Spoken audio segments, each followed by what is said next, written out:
तो आज से हम लोग नया चैप्टर स्टार्ट करेंगे जिसका नाम है एक्सक्रीटरी सिस्टम यानी उत्सर्जन तंत्र।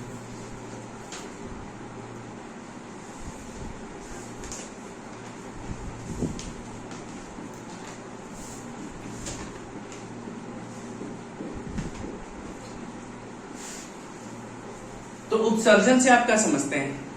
What do you understand by excretion? उत्सर्जन मतलब हमारी बॉडी में जो वेस्ट पार्ट होता है, ये हमारी बॉडी में क्या हो रही है? मेटाबॉलिक रिएक्शंस हो रही हैं या और भी रिएक्शंस जो भी हो रही हैं, उनमें क्या है? कुछ ना कुछ वेस्ट पार्ट बनता है और उस वेस्ट पार्ट को बाहर निकालने के लिए एक पूरा ऑर्गन सिस्टम काम कर रहा होता है। उसको क्या कहा गया है? Excretory system. मतलब excretion out of waste part, किसी भी वेस्ट पार्ट को बाहर निकालने के लिए जो प्रक्रिया की गई उसे क्या कहा गया है? उत्सर्जन यानी एक्सक्रीशन। ऐसे ही हमारी बॉडी में भी क्या है? एक्सक्रीशन का काम होता है और ये क्या कई अंग करते हैं, कई प्रकार से करते हैं, लेकिन हमें मुख्य किसका पढ़ना है? किडनी का। अच्छा, और कौन कौन से एक्सक्रीशन पार्ट है किडनी के अलावा? एक्सक्रीशन ऑर्गन कौन कौन से हैं? एक्सक्रीटरी ऑर्गन्स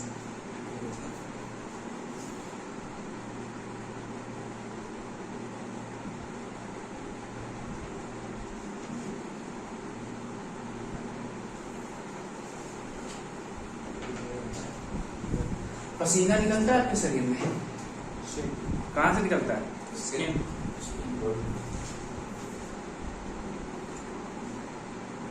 ठीक है।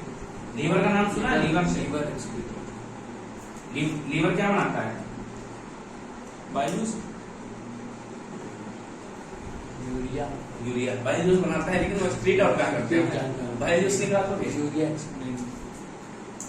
ठीक है। और इनका नाम सुना ही होगा। लंग्स क्या करते हैं?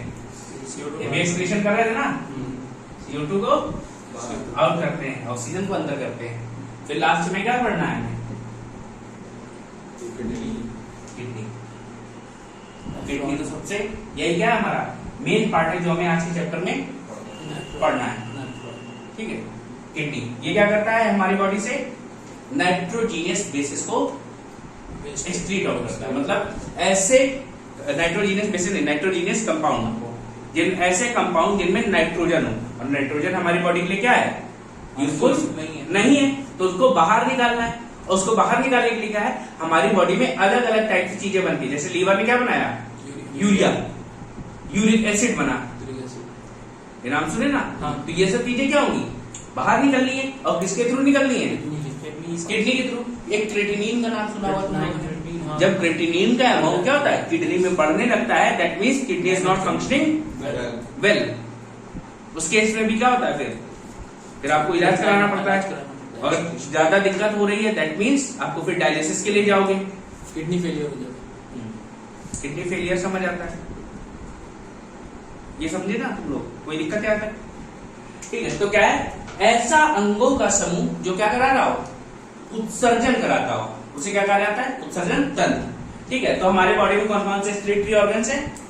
Skin, liver, lungs and kidney. तो आज के चैप्टर में हमें क्या पढ़ना है? किडनी। ये नोट करता है कुछ? एक्सक्रीटरी ऑर्गन्स नोट कर लो। चैप्टर स्टार्ट करने से पहले कुछ चीजें और देख लो। अब एक्सक्रीशन क्या है? एक्सक्रीशन हम लोग क्या वेस्ट पार्ट कर रहे हैं। अब उस वेस्ट पार्ट के हिसाब से उसमें जो कंटेंट होता है इस वेस्ट पार्ट में, उसके हिसाब से भी हमने अलग अलग लोगों को अलग अलग कैटेगराइज किया है। जैसे देखो क्या,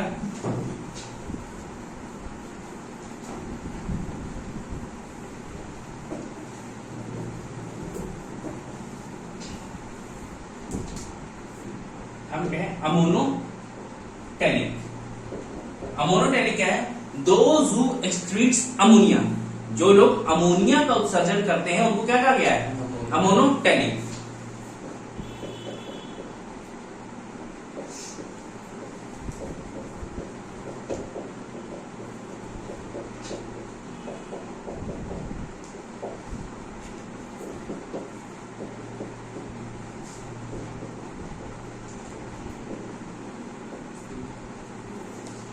और इसका एग्जांपल में आप क्या लिखोगे? Fish, amphibians,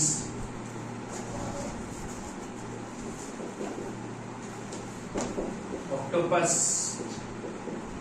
frog etcetera.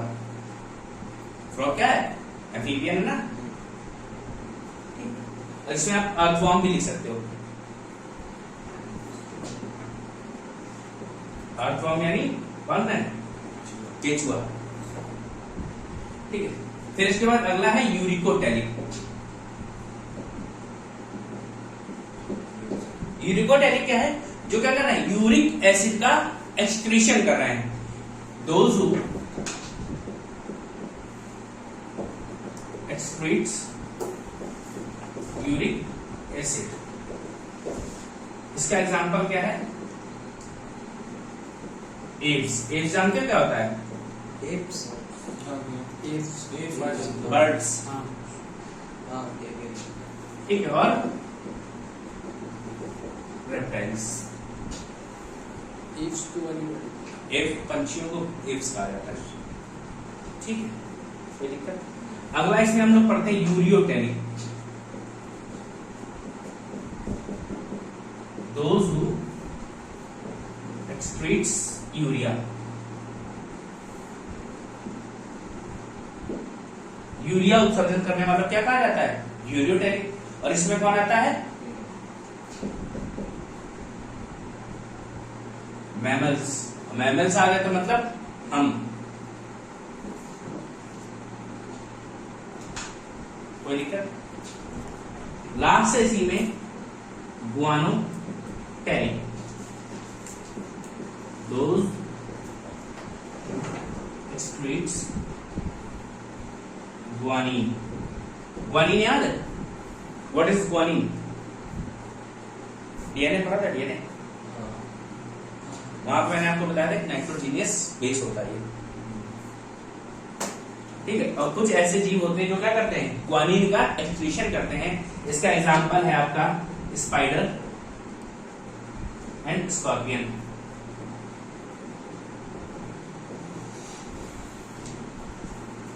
कोई दिक्कत? इसको नोट कर लो।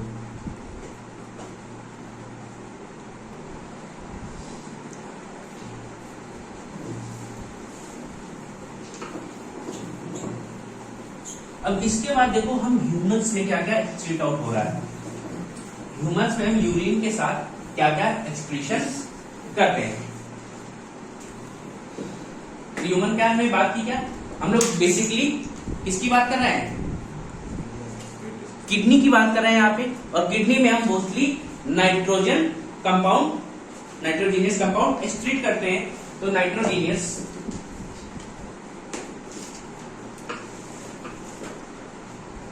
Compound human body.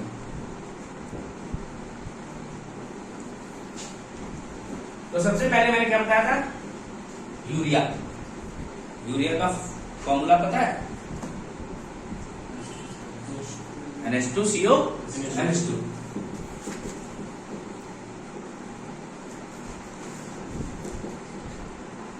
ठीक। और क्या? यूरिक एसिड पढ़ा है? यूरिक एसिड से क्या होता है?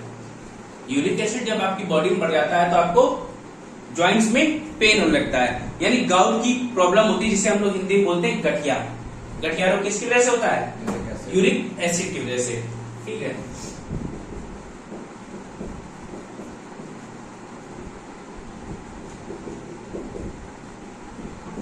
और क्या हम एक्सक्रीट करते हैं? अमोनिया। अमोनिया का एक्सक्रीशन करते हैं हम लोग। हमारी बॉडी में अमोनिया होता है तो अमोनिया का भी एक्सक्रीशन करते हैं। लास्ट में है क्या? क्रेटिनिन। क्रेटिनिन कैसे बनती है? हमारी बॉडी में होता है क्रेटिनिन फॉस्फेट, मसल्स में और बोन्स में। अब उसमें क्या फॉस्फेट का यूज हो जाता है और क्रेटिनिन क्या हो जाता है? बच जाता है। ये क्रेटिनिन कहाँ आता है? हमारी बॉडी में किडनी के पास, और जहां से वो वेस्ट के रूप में यूरिन में निकल जाता है। ठीक है। तो फॉर्मेशन ऑफ यूरिन कहां हो रहा है? Formation of urine occurs in kidney. ठीक है। यूरिन का निर्माण कहां होता है? किडनी में होता है। और जिसमें क्या क्या कंपाउंड है? यूरिया है, यूरिक एसिड है, अमोनिया और क्रेटिनिन है।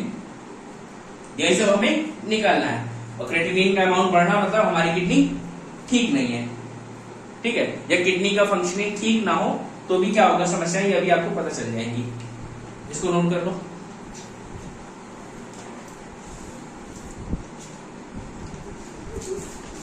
इसके बाद भैया हेडिंग डाल लो किडनी यानी गुर्दा।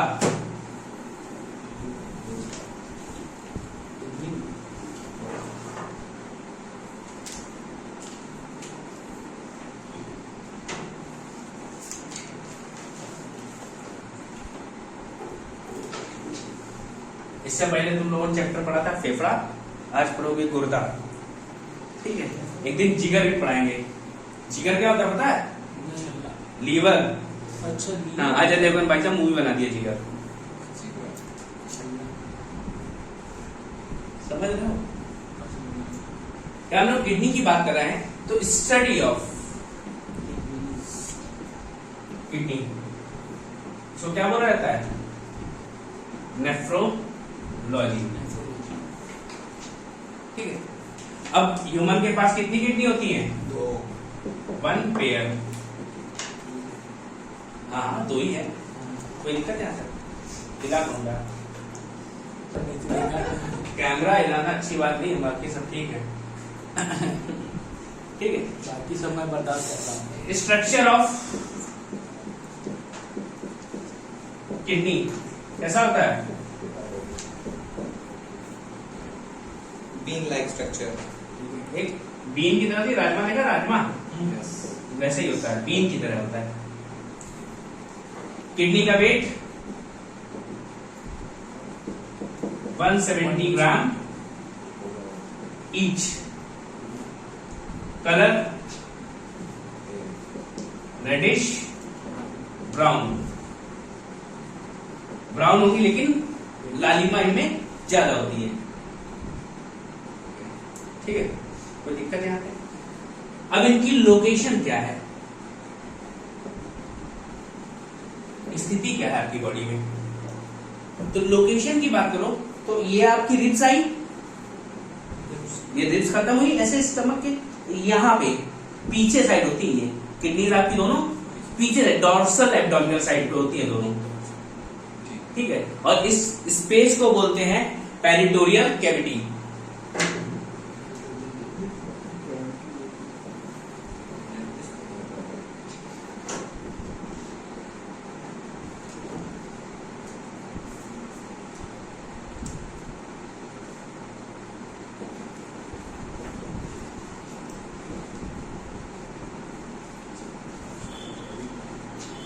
कोई दिक्कत है आता? तो ये भैया बेसिक पॉइंट है जो आपको बिल्कुल मुंह जुबान पे होनी चाहिए। ठीक है भैया, तो क्या स्टडी ऑफ किडनी, नेफ्रोलॉजी कितनी होती है? 1 pair. Structure of kidney bean like, weight 170 gram each, colour reddish brown, location peritoneal cavity यानी आपके पीछे की ओर डॉर्सल एब्डोमिनल। अब क्या है, आप एक किडनी में जी सकते हैं आईफोन लेने के लिए? बिल्कुल जी लेंगे। भैया ध्यान रखना, उसके लिए आप में कोई गलत हैबिट नहीं होनी चाहिए, आपकी किडनी बहुत मजबूत होनी चाहिए। अब आवाज नहीं आई तो ध्यान रखना भैया, एक किडनी पे आदमी तभी जी सकता है क्या है, जब उसकी किडनी दोनों बहुत स्ट्रांग हो, बहुत अच्छी हो, तभी वो दूसरे को डोनेट कर सकता है। अब पता चला आप डेली जाके बर्गर, कबाब रोल और अलग अलग चीजें खा रहे हैं, ड्रिंक कर रहे हैं, स्मोकिंग कर रहे हैं, उसके बाद भी कह रहे हैं हम किडनी देने को तैयार हैं, तो दे पाएंगे? सोचना भी नहीं, मिलेगा नहीं तो लोग निपट जाएंगे। पता चला चलना था 60 साल, चले 6 साल, तो दूसरी किडनी इतनी मजबूत थी नहीं। तो किडनी देने के लिए ध्यान रखें। और किडनी हम लोग डोनेट क्यों करवाते हैं? क्योंकि इनका सेपरेट फंक्शन होता है, जैसे लंग्स। अब क्या दोनों एक साथ है? कभी लंग्स डोनेट करने की बात की गई? नहीं। क्यों? क्योंकि क्या है, वो एक साथ काम करते हैं।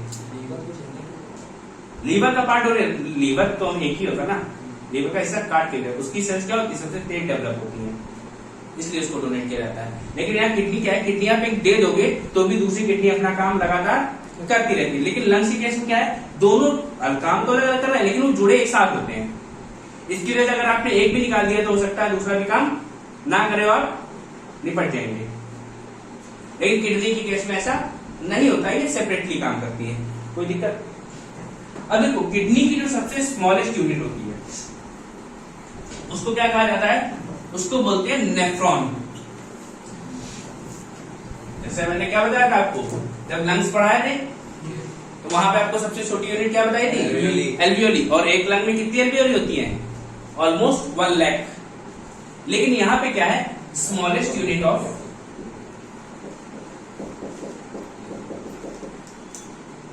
Kidney, nephron. लगभग एक किडनी में 1 मिलियन नेफ्रॉन होते हैं, ठीक है। और किडनी का काम क्या है, फंक्शन ऑफ किडनी,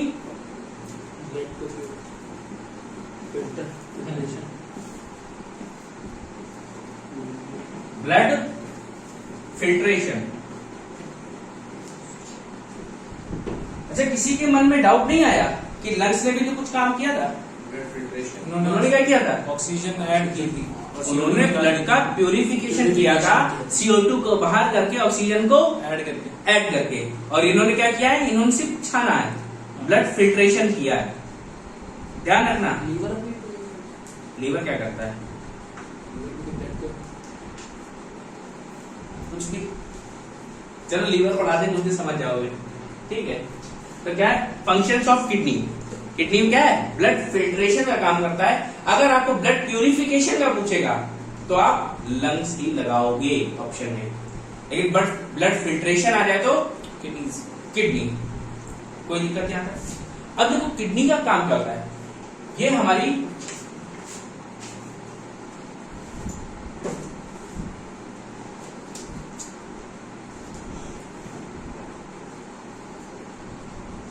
दो किडनीज होती है ऐसे, और किडनी की सबसे छोटी यूनिट क्या है, यहाँ ढेर सारे नेफ्रॉन्स होते हैं।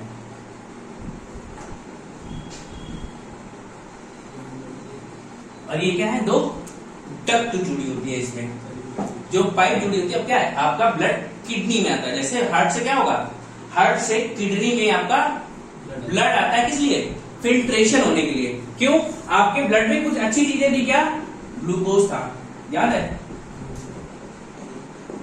मिनरल्स थे, प्रोटीन थे, याद आया, फैट्स, प्रोटीन आ गया तो अमीनो एसिड आ गया, ठीक है। अब क्या है, कुछ खराब चीजें भी हैं, क्या, अमोनिया, यूरिया आ गया, ठीक है, या यूरिक एसिड आ गया, तो ये सब क्या है, क्रेटिनिन आ गया। तो ये सब सारी चीजें आपके ब्लड में होती हैं। अब कुछ चीजें तो हमारे काम की हैं, लेकिन कुछ चीजें हमारे काम की नहीं है, और इनको बाहर फेंकने के लिए हमें किसकी जरूरत पड़ती है, किडनी की। तो हार्ट से सारा ब्लड कहां आता है, किडनी में आता है। और किडनी क्या करती है, किडनी में होते हैं नेफ्रॉन्स, और वही नेफ्रॉन क्या करते हैं, ब्लड को फिल्टर करते हैं। ब्लड फिल्टर होने के बाद जो यूजफुल पार्ट था उसको बॉडी में वापस भेज दिया। भाई हम ग्लूकोज, मिनरल्स और प्रोटीन बाहर फेंकने लगेंगे तो क्या हो जाएगा, हमारी बॉडी में इन सब चीजों की कमी हो जाएगी, और ये सब कमी होगी तो दिक्कत। तो ये जो अच्छा वाला पार्ट है उसको वापस भेज दिया। जो वेस्ट पार्ट बचा था वो क्या होता है, वो पानी के साथ यूरेटर में, ये यूरेटर क्या है, मूत्र नलिका, ठीक है, यूरेटर, जो आपका वेस्ट पार्ट है यूरेटर के थ्रू कहां आ रहा है, दोनों आगे मिलेंगे। एक यहाँ पे सैक लाइक स्ट्रक्चर होता है जिसको बोलते हैं क्या, यूरेथ्रा, यूरेथ्रा ही बोलते हैं ना, नहीं, यूरिनरी ब्लैडर,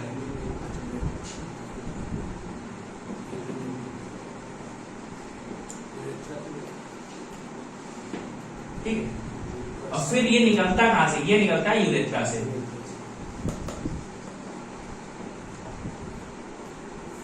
कोई दिक्कत नहीं आता।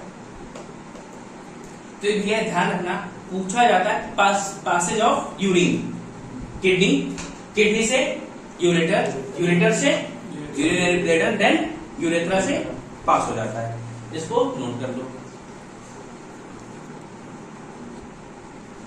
और भैया किडनी के और क्या काम है? It also help in osmo regulation. Osmotic regulation शायद तुमको हमने बताया थे, लॉन्ग लॉन्ग है वो, याद है कहीं?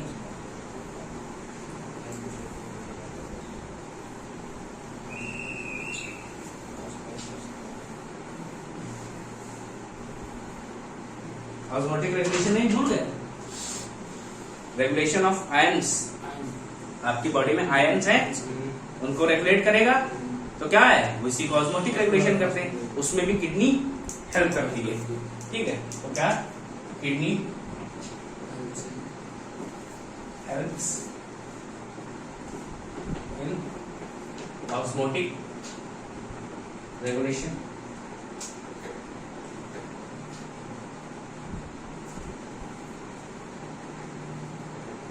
That means regulation of ions। ठीक है, और क्या? Also in regulation of temperature। आपकी बॉडी का टेम्परेचर जो है उसको भी रेगुलेशन में हेल्प करती है कौन? किडनी। कोई दिक्कत?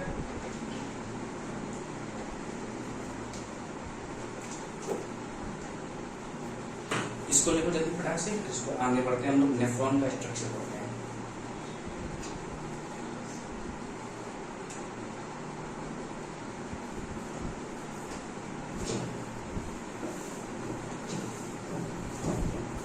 अब भैया है क्या, हमको जो इंपॉर्टेंट है हमारे लिए उसको क्या है? नेफ्रॉन। हमको नेफ्रॉन का स्ट्रक्चर पढ़ना है। नेफ्रॉन के स्ट्रक्चर को हम किस तरीके से पढ़ेंगे, ध्यान रखना। सबसे पहले ध्यान दो कि भैया ये क्या थी, आपकी किडनीज थी, कोई दिक्कत? किडनी में ब्लड आता कैसे है? किडनी में ब्लड आता है रेनल आर्टरी के थ्रू।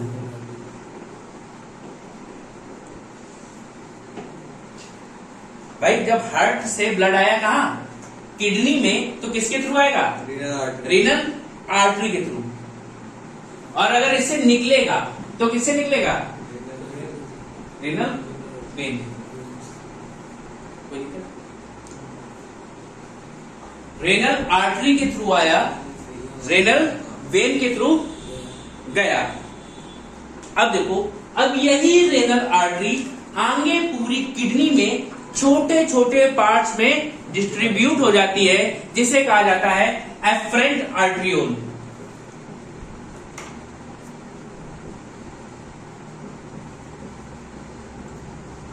क्या कहा गया?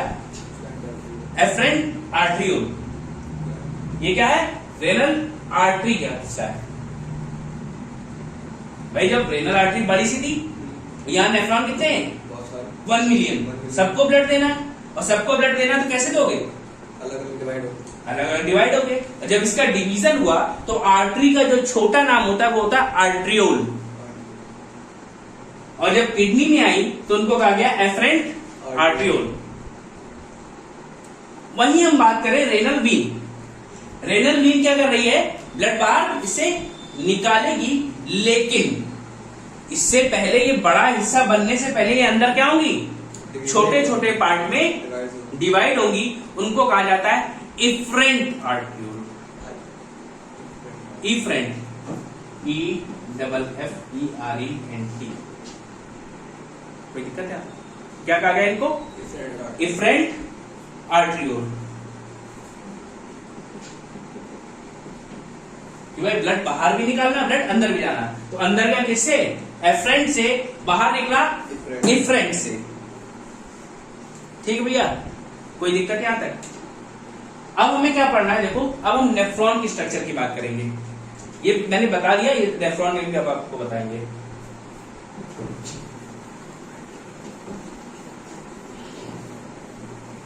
पहले तो आप लोग मेरे साथ नेफ्रॉन का स्ट्रक्चर बनाते हुए चलेंगे, बिना किसी झिझक के, बिना इधर उधर देखे। भैया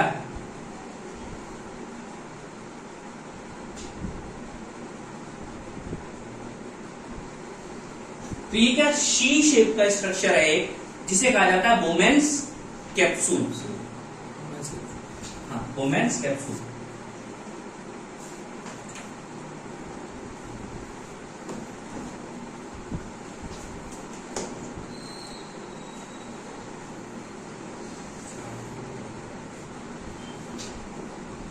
कुछ इस तरीके से आपको बनाना है, बनाते चले साथ में।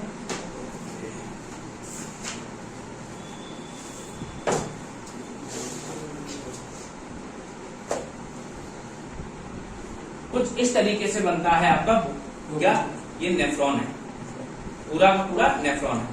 अभी जो आगे वाला हिस्सा है इसे कहा गया है बोमेन्स कैप्सूल, बोमेन का संपुट।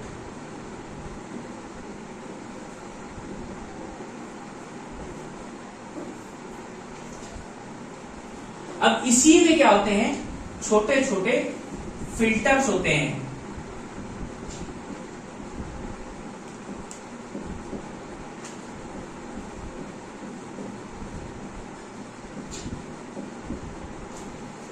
जिन्हें कहा जाता है ग्लोमेरुलस फिल्टर। इनका नाम क्या है, ग्लोमेरुलस फिल्टर।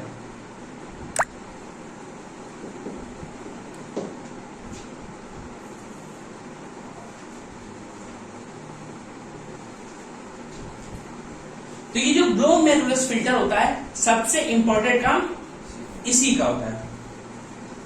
क्यों, ये क्या है, ये जो ग्लोमेरुलस फिल्टर है, it is a bunch of capillaries. क्या है ये, it is a bunch of capillaries. भैया कैपिलरीज यानी केशिकाएं क्या होती हैं, जहाँ पे आर्टरी और वेन मिलती है, जहां पे आर्टरी और वेन मिलती, जहां धमनी और शिराएं मिल रही होंगी, उसी को हम केशिका कहते हैं। और यही काम यहां पे भी हो रहा है।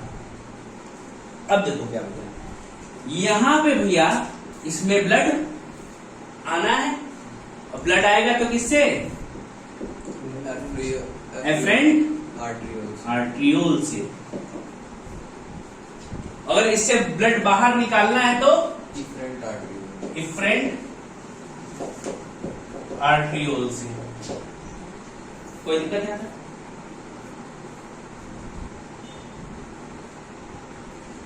ठीक है, अब क्या होगा, जब एफरेंट आर्ट्रियोल से ब्लड आया, इसमें क्या हुआ, एफरेंट आर्ट्रियोल से ब्लड इसमें आया। ब्लड आने के बाद जो जो चीजें इसको जरूरत थी वो क्या करेगा, इसको रोक लेगा, बाकी पूरा ब्लड क्या करेगा, एफरेंट आर्ट्रियोल से बाहर कर देगा। कोई दिक्कत नहीं आपको। जो जो चीजें आई उनमें से कुछ चीजों को इसने रोक लिया, बाकी ब्लड को पूरा बाहर कर दिया। ठीक है, अब देखो आगे हमें नाम देखने हैं। ये जो आगे वाला हिस्सा है, आगे वाला हिस्सा देख रहे हो, इसको कहा जाता है प्रॉक्सिमल कॉन्वोल्यूटेड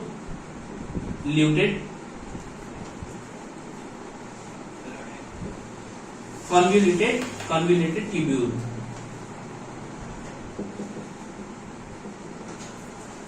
कॉन्वोल्यूटेड ट्यूब्यूल यानी आगे झुकी हुई नलिका,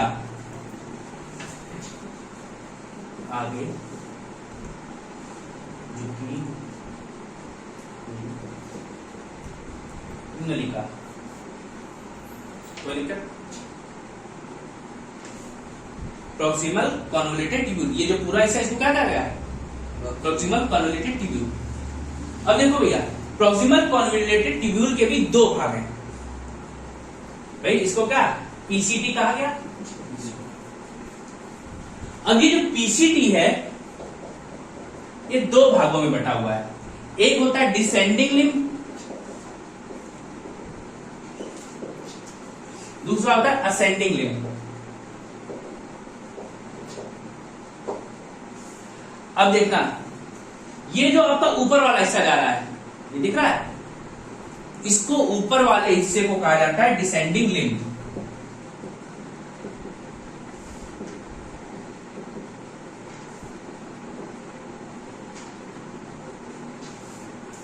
क्या कहा गया इसको, डिसेंडिंग लिम्ब। और ये जो नीचे वाला हिस्सा दिख रहा है आपको, इसको कहा जाता है असेंडिंग लिम्ब।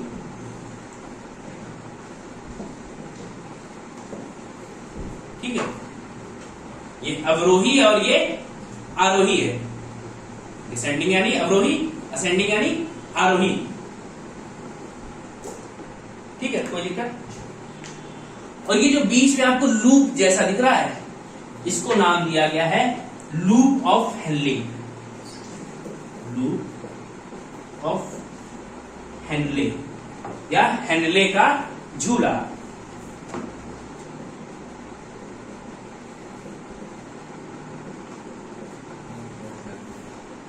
ठीक, आगे बात करते हैं। इसका नाम है DST, distal convoluted tubule. Last वाला जो पूरा हिस्सा है इसको क्या कहा गया है? Distal convoluted tubule. और ये जो डक्ट है, ये जो पाइप जैसा दिख रहा है, इसको कहा जाता है कलेक्टिंग ट्यूब या कलेक्टिंग डक्ट, जहां पे सब आके क्या होगा? इकट्ठा होगा। कोई दिक्कत यहाँ तक?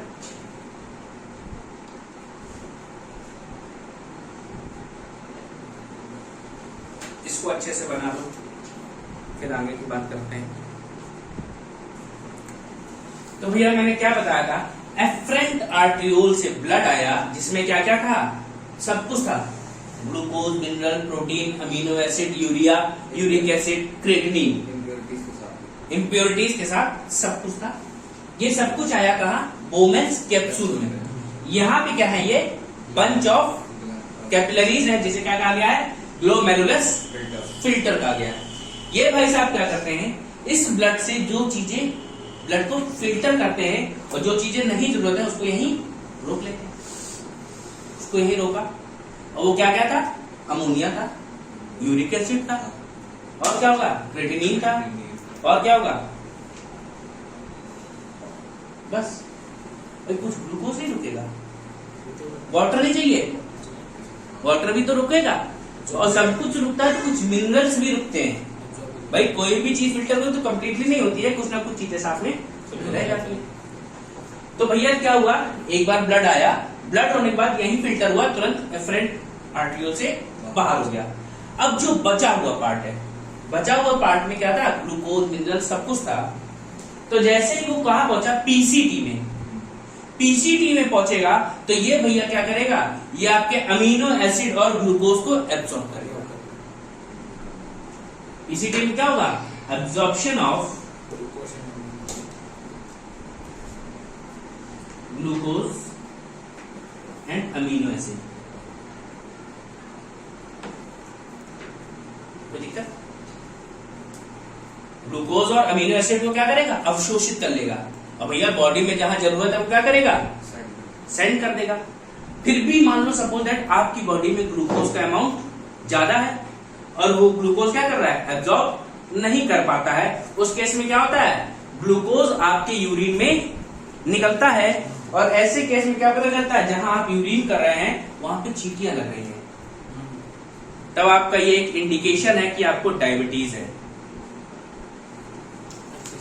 ठीक है, अगर आपने यूरिन किया, वहां पे चींटियां आ रही हैं, that means your urine has excess amount of glucose. आपके मूत्र में क्या है? ग्लूकोज की मात्रा अधिक है, और उस अधिक मात्रा में चींटियां लग रही हैं, दैट मीन्स आप में क्या हो गया है? डायबिटीज है, शुगर की मात्रा ज्यादा है। फिर आगे बढ़े तो हमें डिसेंडिंग लिंब वाला पार्ट दिख रहा है। अब भैया पानी भी तो था, अगर सारा पानी आपकी बॉडी में बाहर निकल गया तो गड़बड़ हो जाएगा। तो जैसे डिसेंडिंग लिंब में पहुंचता है, ये क्या करता है? एब्जॉर्प्शन ऑफ वाटर, पानी को अवशोषित करता है। इसीलिए क्या है? ये हमारी बॉडी में वाटर को भी बैलेंस करती है किडनी। डिसेंडिंग लिंब कर पाएगा। हाँ, डिसेंडिंग लिंब क्या करेगा? पानी को अवशोषित करेगा जितना जरूरी है वो बॉडी के अंदर, और कुछ अपने पास भी रखेगा, क्योंकि क्या, अगर ये हमने यही रोक लिया तो इनका फ्लो हम कैसे कराएंगे आगे? भाई जो चीजें यहाँ पड़ी हैं वेस्ट, उनके लिए भी तो एक मीडियम चाहिए जिससे ये आगे जाए। अब देखो भैया, इसके बाद देखो असेंडिंग लिंब दिख रहा है। असेंडिंग लिंब का काम क्या है? ये क्या करता है? मिनरल्स और आयंस को एब्सॉर्ब करता है। भाई कुछ मिनरल्स आपने खाए और जो क्या खाया वो आगे कहा? नेफ्रॉन में। अब ये बाहर निकल जाएंगे तो किसी काम के नहीं, लेकिन जितने हमें जरूरत है, एक्सेस ना हो, जितने हमें जरूरत है उतने तो हम ले सकते हैं ना, उतने हम एब्जॉर्ब कर लेंगे किसके थ्रू, असेंडिंग लिंक के थ्रू, इसको जिसे क्या आयन एंड मिनरल एब्जॉर्प्शन। कोई दिक्कत? आयंस एंड मिनरल्स का एब्जॉर्प्शन हो जाएगा। जब ये सब एब्जॉर्ब हो गए तो बचा हुआ पार्ट क्या है, अमोनिया बचा, यूरिया बचा, क्रिएटिनिन बचा, ये सब कहां जाएगा, यूरिक एसिड बचा, ये आगे पास हो जाएगा। अब ये भाई साहब देख रहे हैं हेनले का लूप, लूप ऑफ हेनले, ये क्या है, ये ह्यूमंस में तो बहुत ज्यादा बड़ा रोल नहीं करता, लेकिन ऊंट भाई साहब में बहुत बड़ा होता है। कैमल, कैमल में हेनले का लूप बहुत बड़ा होता है, जिससे पानी स्टोर हो जाता है ढेर सारा, जिसकी वजह से वो 10-10, 15-15 दिन पानी नहीं मिलता है।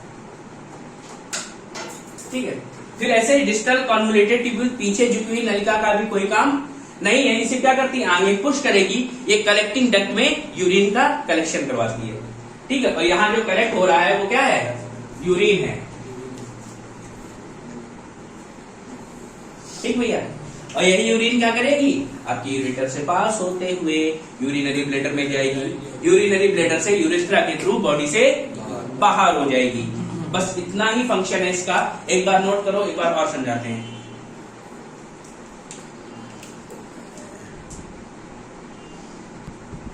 तो भैया क्या याद आया कि रेनल आर्टरी से हार्ट से ब्लड आया कहां पे,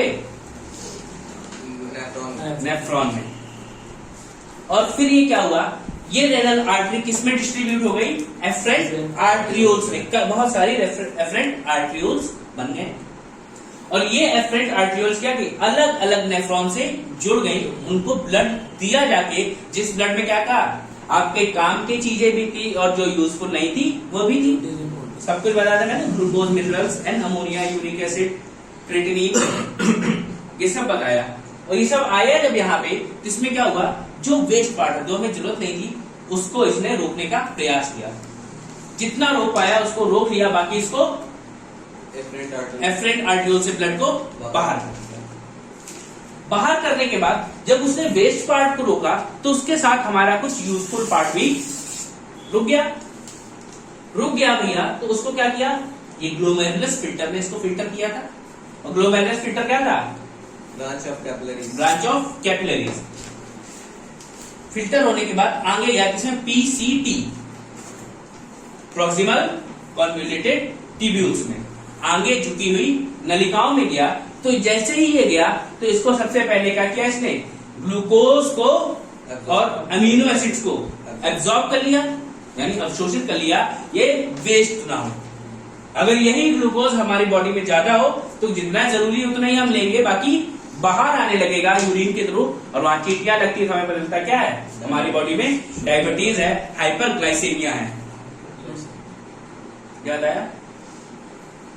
फिर आगे बढ़े तो इसके दो पार्ट है पीसीटी के, एक डिसेंडिंग लिम्ब, एक असेंडिंग लिम्ब। जो डिसेंडिंग लिम्ब है वहां पे वाटर का एब्जॉर्प्शन होता है, पानी का अवशोषण होता है। भाई पानी अगर ज्यादा शरीर से बाहर निकल जाएगा तो क्या हो जाएगा, बॉडी में डिहाइड्रेशन हो जाएगा। भाई डिहाइड्रेशन ना हो उसके लिए क्या है, जो पानी आया उसको एब्जॉर्ब कर लो। एब्जॉर्ब कर लिया गया, आगे गए, असेंडिंग लिम्ब मिला हमें। असेंडिंग लिम्ब में क्या काम हो रहा है, कुछ मिनरल्स भी दे, उस मिनरल्स को भी भैया बाहर नहीं जाने देना, अगर रोको इनको भी यही एब्जॉर्ब कर लिया गया। एब्जॉर्ब कर लिया गया, तो अब जो वेस्ट बचा वो थी आपकी यूरिन। उस यूरिन में क्या क्या था, water, creatinine, urea, uric acid, याद है, और अमोनिया, इतनी सारी चीजें थी। और ये चीजें क्या हुई, पास होके सीधे सीधे डीएसटी से गुजरते हुए कहां पहुंची, कलेक्टिंग डक्ट में, क्योंकि डीसीटी का भी कोई काम नहीं होता है। कोई दिक्कत? ये था आपका नेफ्रॉन। ये किससे बाहर जाता है, यहाँ से रेनल वेन, इससे यूरिन बन गया, नहीं ब्लड तो यही एफरेंट आर्टरियोल से बाहर निकल जाएगा, रेनल वेन से, रेनल वीन से। हाँ, लेकिन ये क्या है, ये यूरिन बनी है, यूरेटर से होते हुए यूरेथ्रा के मार्ग से बाहर निकलेगी। कोई दिक्कत नहीं। तो इसका थोड़ा सा सेक्शन बचा है, तो 20-25 मिनट लगेंगे, की पॉइंट्स हैं, तो आगे कल की क्लास में कंप्लीट कर लेंगे हम लोग। कल हो सकता है हम लोग इसी के साथ नया चैप्टर भी एक स्टार्ट करेंगे। ठीक है, उसको सेपरेट कर लेंगे। बता दीजिए। कलेक्टिंग डक्ट, ये बाहर इसके बाद क्या होता है? कलेक्टिंग डक्ट में यूरिन कलेक्ट हो गई, हाँ वो कहाँ बनी थी? किडनी में। हाँ। वो सब इकट्ठा होकर कहाँ आएगी? यूरेटर के थ्रू नीचे उतरती हुई यूरिनरी ब्लैडर में आएगी, हाँ। और यूरिनरी ब्लैडर से यूरेथ्रा के मार्ग से बाहर निकल जाएगी। ठीक है, कल आपको वो भी बताना है कि यूरिन में कितना क्या कंपोनेंट होता है, किस ऑर्गन का साइज कितना बड़ा है। यूरेटर वगैरह का साइज होता है 25 सेंटीमीटर होता है। कब हमें फीलिंग ऑफ यूरिनेशन आता है, ठीक है, कितना यूरिन हम कलेक्ट कर सकते हैं, हमारे फिल्ट्रेशन रेट क्या है, हम कितना फिल्ट्रेशन कर सकते हैं, तो ये सब बातें हम लोग कल करेंगे।